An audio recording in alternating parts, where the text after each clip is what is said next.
Hello guys, welcome in this video. तो आज guys हम कुछ फ्रीक्वेंटली जो क्वेश्चन पूछे जाते हैं उनके बारे में बात करेंगे अबाउट स्टडी वीज़ा।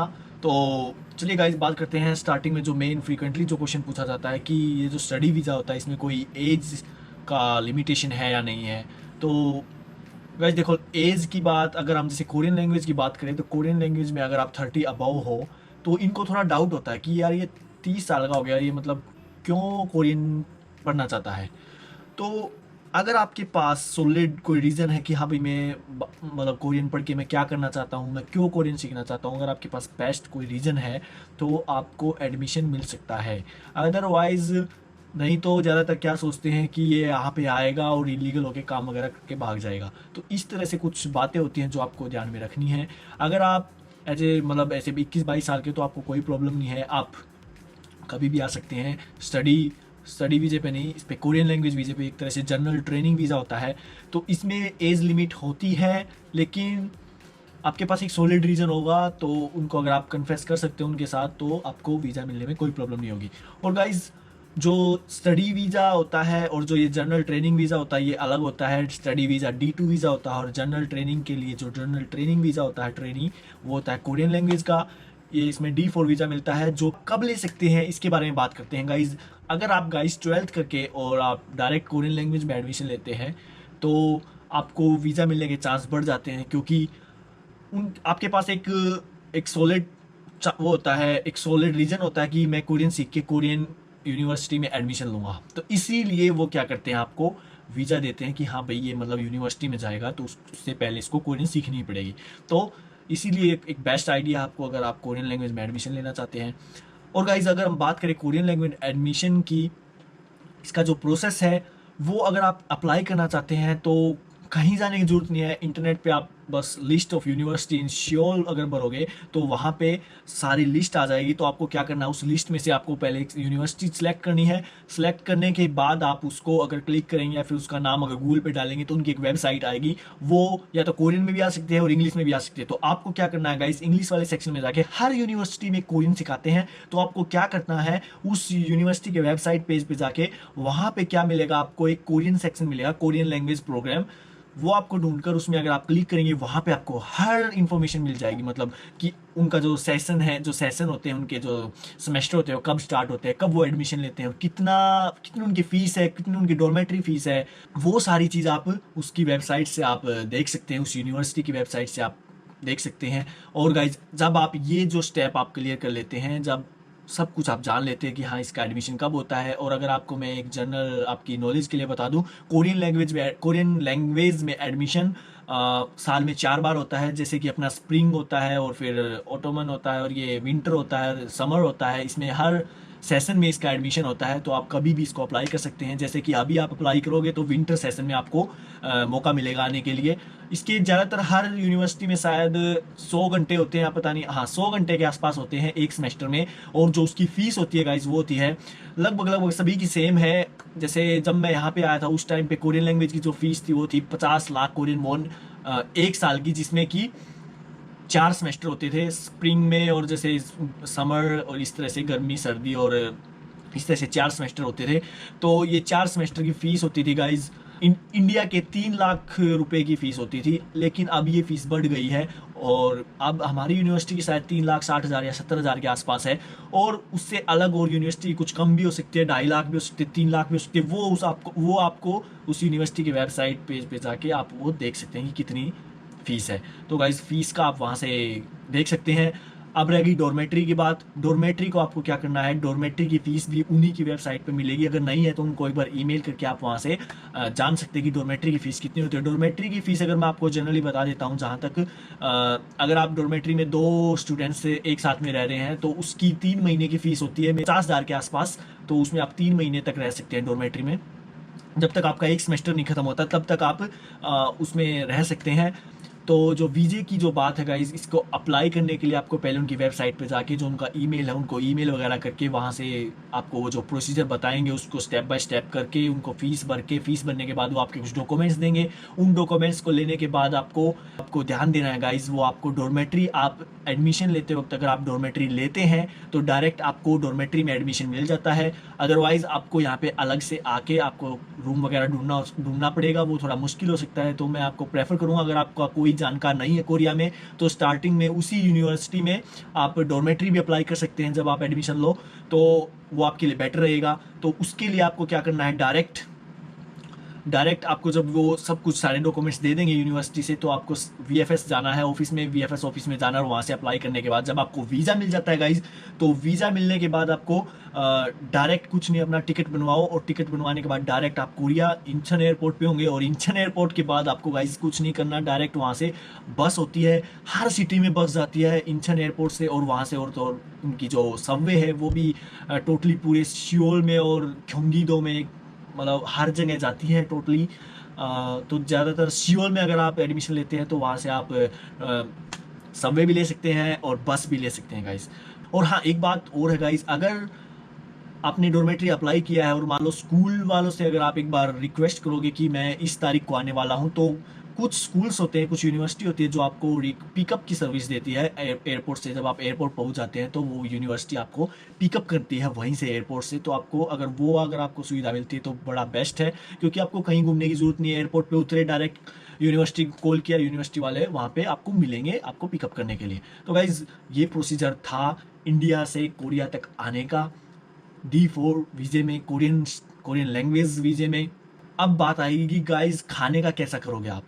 मतलब जो आपकी डॉर्मेट्री की फीस होती है उसी में स्टार्टिंग में कुछ ऐड होता है कि भाई आप 2 मील्स लोगे या 3 मील्स लोगे या 1 मील्स लोगे, इस तरह से आपको चूज करना होता है। उसी के बेस पे आपका डॉर्मेट्री का घटता और बढ़ता है रेट जो भी होता है। तो ये आपको ध्यान देना है कि आपको भाई अपने 2 मील्स किए हैं तो आप मॉर्निंग या आप नाइट डिनर ले सकते हैं या फिर आप लंच और डिनर कर सकते हैं। इस तरह से 2 टाइम्स आप मतलब खा सकते हो डॉर्मेट्री में। ये था आपका प्रोसीजर पूरा D4 का। अब बात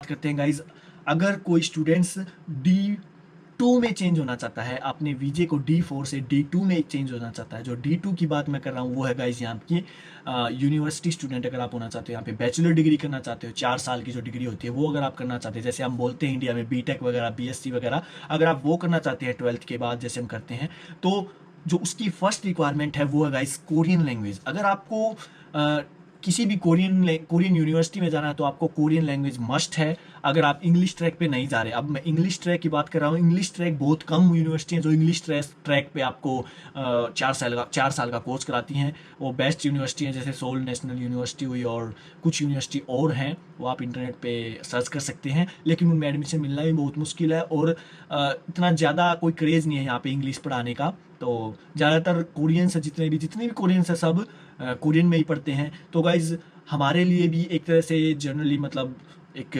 वो बना हुआ है कि अगर कोई भी बाहर का फॉरेनर हमारी यूनिवर्सिटी में पढ़ेगा तो उसको कोरियन आनी मस्ट है। तो आपको जब आप कोरियन यहाँ पे सीख रहे होंगे तो आपको वहाँ उस कोरियन लैंग्वेज में, जैसे इंग्लिश में आइल्स वगैरह हो या टोइक वगैरह होता है, तो इसी तरह कोरियन लैंग्वेज का भी एक टेस्ट होता है जिसको हम टॉपिक बोलते हैं गाइज। तो टॉपिक की जो रिक्वायरमेंट्स होती हैं वो अगर आप टॉपिक में 3 लेवल कर लेते हो, 3 लेवल अगर आपको आ जाती हैं तो उसके बाद आप एक तरह से यूनिवर्सिटी में अप्लाई करने के लायक हो जाते हो। और अगर आप बेस्ट यूनिवर्सिटी में अप्लाई करेंगे तो यूनिवर्सिटी के ऊपर डिपेंड है कि वो कितने लेवल मांग रही है। अगर आपको 6 लेवल मांग रही है तो आपको टॉपिक के 6 लेवल क्लियर करने पड़ेंगे, फिर उस यूनिवर्सिटी में आप अप्लाई कर सकते हैं। लेकिन जनरली जितनी भी यूनिवर्सिटी है वो सब 3 लेवल तक ही हैं। 3 लेवल अगर आपके पास टॉपिक है तो आप उस यूनिवर्सिटी में अप्लाई कर सकते हैं। तो D4 से हम कर रहे हैं D2 में चेंज, हम इंडिया से अप्लाई नहीं कर रहे दोबारा, हम यहीं से रह के सीधा डायरेक्ट चेंज कर रहे हैं D2 में। तो उसके लिए आपको फर्स्ट जो बात थी वो थी टॉपिक। अब जो दूसरी बात है, आपको कुछ बैंक बैलेंस दिखाना पड़ेगा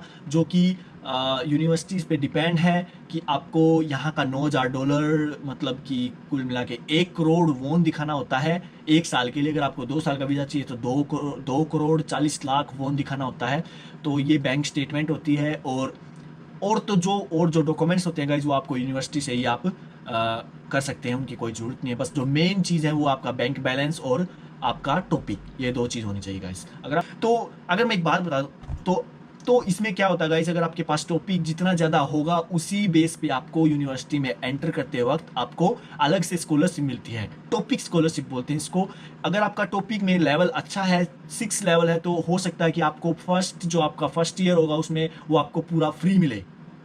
तो इस तरह से यूनिवर्सिटी में आपको स्कॉलरशिप मिलती है। अब स्टार्टिंग में आपको 1 साल के लिए वो फ्री देंगे। उसके बाद क्या होगा गाइज, जैसे जैसे आपके यूनिवर्सिटी में मार्क्स आएंगे, आपकी जैसे ग्रेड आएंगे, जैसे यहाँ पे हमारे पे 10 जीपीए से जो ग्रेड बनती है 9 की 8 की, यहाँ पे क्या होता है 4.5 से ग्रेड बनती है। अगर आपके 4.5 में से 4 की ग्रेड के ऊपर आ गए, 4 से ऊपर आ गए, जैसे 4.1 4.2, तो उस हिसाब से आपके अगर आपका कोरियन जो आपका टॉपिक लेवल था, अगर आपके पास 6 लेवल हैं, तो आपको नेक्स्ट सेमेस्टर का भी आपको फ्री होगा बिल्कुल। मतलब आपको फीस भरने की जरूरत ही नहीं है। तो जो मेन बात है गाइज वो है टॉपिक पे। अगर आपको यहाँ से अंडर ग्रेजुएशन करनी है तो आपको बेस्ट टॉपिक में आपको 6 लेवल लाना पड़ेगा। उसके लिए आपको फिर अगर आप यूनिवर्सिटी में अच्छी पढ़ाई करोगे, आपको अपने मार्क्स अगर बनाए रखेंगे 4 लेवल से 4 पॉइंट से ऊपर, तो आपको कोई ज़रूरत नहीं है यहाँ पे फीस भरने की, आप फ्री में पढ़ोगे गाइस।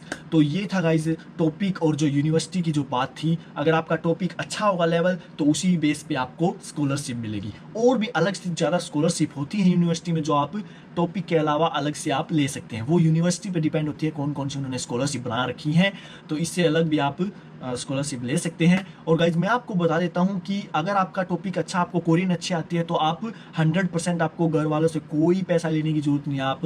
आप आराम से अकेले, आप बिना किसी से पैसा लिए, आप यहीं से आप काम वगैरह करके और स्कॉलरशिप से अपनी फीस करके और काम वगैरह करके आप अपना यहाँ पे खर्चा चला सकते हो। आप अपना 1 रूम लेके उसमें रह सकते हो, उसका किराया निकाल सकते हो, और तो और आप थोड़ा बहुत सेविंग भी कर सकते हो। तो ये बात थी गाइस D4 से D2 के लिए। अगर कोई डायरेक्ट इंडिया से D2 वीज़े में मतलब बैचलर डिग्री करने के लिए अगर आता है, तो उसके लिए आपको एक तरह से इंग्लिश ट्रैक पे ही जा सकते हैं, क्योंकि आपके पास टॉपिक तो होगा नहीं, क्योंकि आप इंडिया से डायरेक्ट D2 में आ रहे हैं, तो आपको इंग्लिश के बेस पे आना पड़ेगा। तो इंग्लिश के बेस पे अगर आप करोगे अप्लाई, तो थोड़ा ज़्यादा मुश्किल हो जाता है, क्योंकि बहुत कम यूनिवर्सिटी और बेस्ट यूनिवर्सिटी ऐसा कराती हैं, तो उनमें एडमिशन लेना मुश्किल होता है। तो अगर आप कोरियन यूनिवर्सिटी में एडमिशन लेना चाहते हैं, तो फर्स्ट आपको कोरियन लैंग्वेज सीखनी पड़ेगी, उसके बाद आप अप्लाई कर सकते हैं। अदरवाइज आपको इंग्लिश ट्रैक पे करना पड़ेगा। इंग्लिश ट्रैक पे आपको थोड़ी मुश्किल हो सकती है। तो ये थी गाइज D4 और D2। अब बात करते हैं हम मास्टर डिग्री की। तो मास्टर डिग्री के लिए गाइज आपको कोरियन लैंग्वेज की कोई ज़रूरत नहीं है।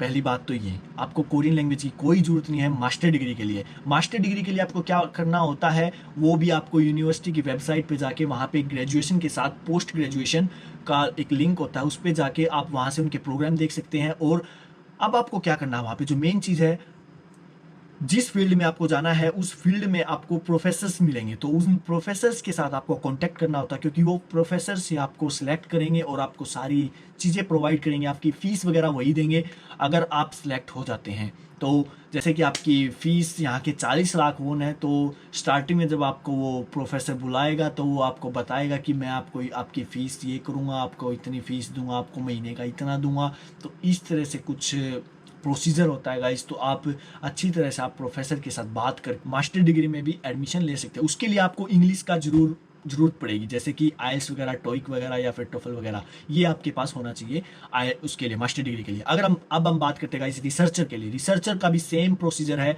आपको प्रोफेसर से बात करनी होती है। प्रोफेसर एक तरह से आपको काम पे रखता है, कहने का मतलब आपको सैलरी देता है वो महीने की। जैसे कि आप कुछ नहीं, आप यूनिवर्सिटी की वेबसाइट पे जाओ, वहाँ से प्रोफेसर का मतलब आप सब कुछ देख सकते हैं वेबसाइट से, कि भाई कौन सी लैब में क्या काम चल रहा है। अगर आपको अच्छा लगता है, तो आप उस प्रोफेसर को कॉल करके, आप ईमेल करके आप उससे पूछ सकते हैं कि भाई क्या वहाँ पे कोई सीट खाली है। तो ऐसे प्रोफेसर्स के नीचे आप काम कर सकते हैं। अपने प्रोफेसर से बोल के कि मैं यहाँ पे पीएचडी करना चाहता हूँ, तो वो आप उस प्रोफेसर के नीचे आप पीएचडी भी कर सकते हैं। और पीएचडी करते करते भी आपको मंथली मिलेगा, जो भी आपका होगा वो 10 या पता नहीं 12 लाख आपको प्रोफेसर देगा महीने का, खाना खर्चा जो भी होगा आपका। और फीस तो सब प्रोफेसर ही देते हैं, जो जिसके नीचे आप काम कर रहे हो, तो फीस की आपको कोई प्रॉब्लम, कोई टेंशन लेने की ज़रूरत नहीं है। अगर आप पीएचडी वगैरह एज ए रिसर्चर आते हो, आपको बस काम करना है, आपको रिसर्च करना है, उनको काम अच्छा काम करके देना है उनको। तो इस तरह से ये पूरा प्रोसीजर था गाइस, D4 से लेके आपका रिसर्च प्रोग्राम तक। अगर आपको वीडियो अच्छी लगी है, आपको ये लगा है कि हाँ ये मेरे फ़ायदेमंद है, तो वीडियो को ज़रूर लाइक दो गाइस एक, और जितना ज़्यादा उसके शेयर करो गाइस। मिलते हैं नेक्स्ट वीडियो में, तब तक के लिए बाय बाय।